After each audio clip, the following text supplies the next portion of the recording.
Assalamualaikum anak-anak, bagaimana kabarnya? Baik? Alhamdulillah. Oke, sekarang sebelum kita memulai pelajaran, kita berdoa dulu ya. Berdoa menurut ajaran dan kepercayaan masing-masing. Berdoa, dimulai. Berdoa, selesai. Nah, sekarang Ibu akan mulai mengabsen kehadiran kalian dulu ya. Raisya, Hadir, Bu. Sobri, Hadir, Bu. Anwar, Hadir, Bu.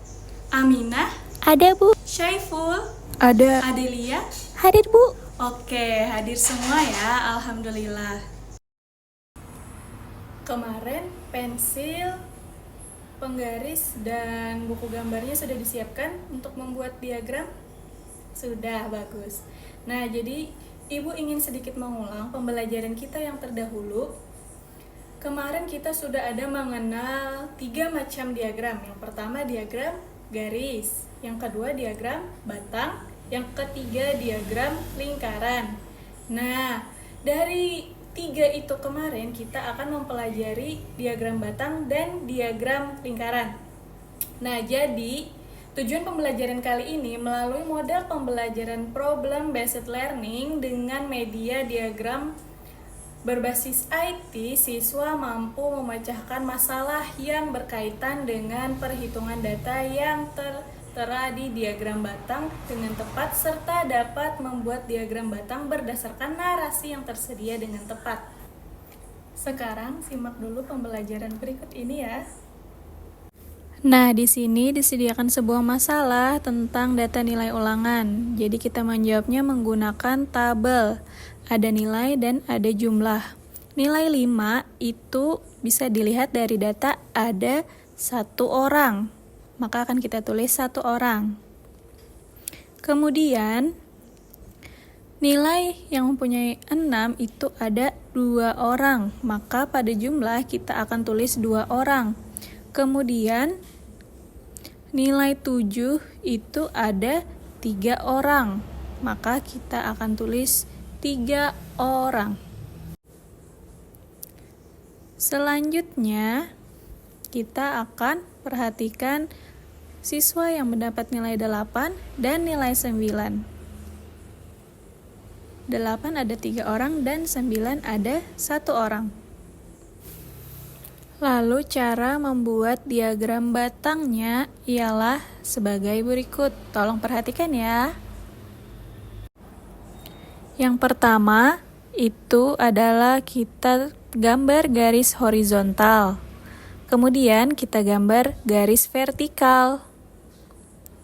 Garis horizontal itu menunjukkan nilai ulangan dan garis vertikal menunjukkan jumlah anak yang mendapat nilai. Sekarang kita hubungkan nilai 5 dengan jumlah siswa 1. Selanjutnya, nilai 6 dengan jumlah siswa 1 juga. Dan nilai 7 dengan jumlah siswa 5. Nilai 8 dengan jumlah siswa 3. Nah, jika sudah jadi seperti ini, maka kita akan menambahkan batang-batang yang sesuai dengan banyaknya titik-titik tadi. Dan sekarang kita telah memperoleh sebuah diagram batang. Nah, setelah mendengar penjelasan dari Ibu tadi, kira-kira apa yang kalian lakukan jika mendapatkan permasalahan seperti soal pertama tadi? Ya, Sobri? Membuat tabel. Iya, betul, membuat tabel terlebih dahulu. Setelah kita dapat membuat tabel, baru kita bisa membuat diagram apa tadi? Ada diagram batang, betul. Nah, setelah membuat diagram batang tadi, setelah kalian mengamati dan menganalisis tentang permasalahan tadi, sekarang Ibu akan membagikan kalian tugas kelompok. Masing-masing satu kelompok ada 4 orang, ya. Pembagiannya kita berhitung 1 sampai 4, nanti diulangi lagi sampai selesai. Oke? Dimulai dari Sobri. 1, 2, 3, 4. 1, 2, 3, 4. 1, 2, 3, 4. 1, 2, 3, 4. 1, 2, 3, 4. 1, 2, 3, 4. Ya, bagus. Sekarang masing-masing yang mendapat kelompok 4 sama dengan kelompok 4, kelompok 3 dengan kelompok 3, kelompok 2 dengan kelompok 2, dan kelompok 1 dengan kelompok 1. Oke, setelah pembagian kelompok tadi, Ibu akan membagikan LKPD-nya kepada masing-masing kelompok ya.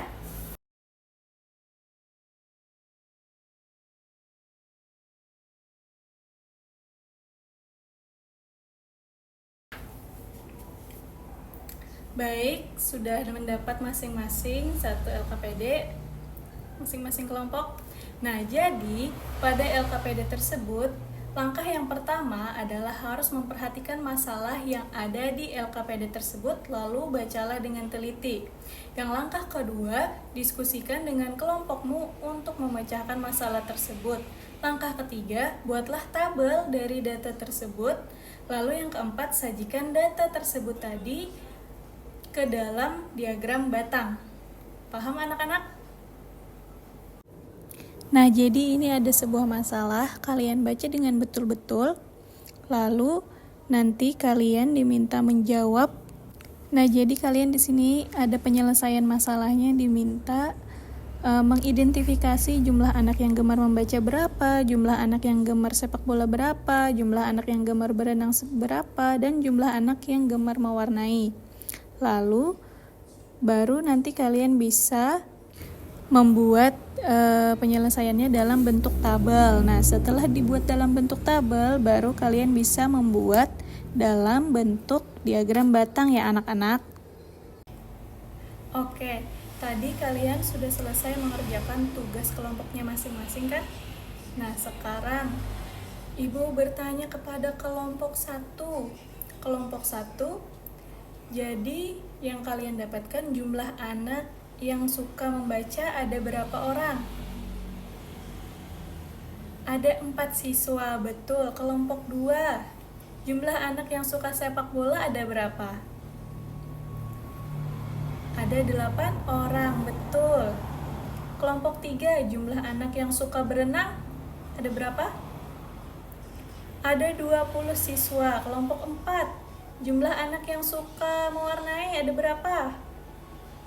Ada 8, betul. Nah, jadi dengan kalian bisa membuat diagram batang tadi, kalian juga bisa membuat diagram lingkaran, betul.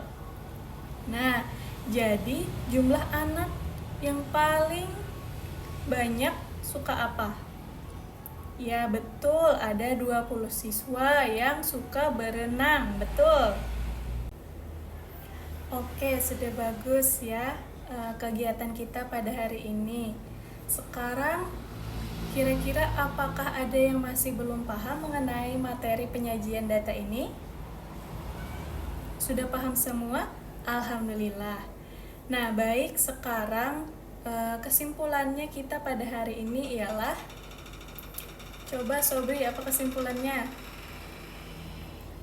Betul, kita dapat menyajikan data dalam bentuk tabel, diagram batang, dan diagram lingkaran. Ya, mungkin itu saja pembelajaran dari Ibu hari ini. Apabila ada salah kata, mohon dimaafkan. Wassalamualaikum warahmatullahi wabarakatuh.